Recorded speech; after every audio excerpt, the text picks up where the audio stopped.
tumeanza kuitoa. Hii mikopo inawalenga wanawake, vijana na watu wenye ulemavu. Cha msingi unatengeneza kikundi chenye nia ya kufanya shughuli halali ya kujiletea kipato. Kikundi kinatengenezwa na watu wapatao 5 kuendelea. Na kundi la vijana lina kigezo cha umri miaka 18 hadi miaka 45. Huko nyuma ilikuwa miaka 35. Kukawa na malalamishi kidogo. Umri umeongezwa hadi miaka 45.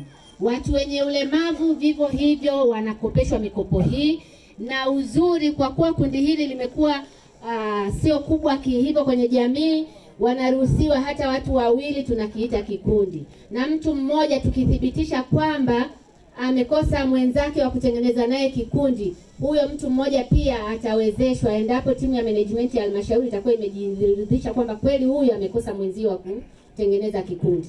Tayari halmashauri tumetekeleza agizo hilo kama alivyosema Mheshimiwa Diwani. Tayari tumetoa milioni 647,277. Mwezi huu wa 6 tunamalizia mchakato tena wa vikundi vingine, tutatoa takribani milioni 170. Kwa hiyo tutamaliza mwaka tukiwa tumetoa zaidi ya milioni 800. Mwaka wa fedha unaokuja tayari tumejipanga kukopesha vikundi vingine. Kwa hiyo niombe wananchi wa Igombe tuikimbilie fursa hii. Tuna vikundi 4 kwenye kata hii tayari vimenufaika. Kwa hiyo milioni 34,500,000 ziko Igombe tayari. Kuna wananchi wanafanya shughuli, wako wanaonenepesha ng'ombe, wako wanaofanya biashara ndogo ndogo. Kwa hiyo nitumie pia kusanyiko hili kuwaalika wana Igombe kukimbilia hiyo fursa ya mikopo.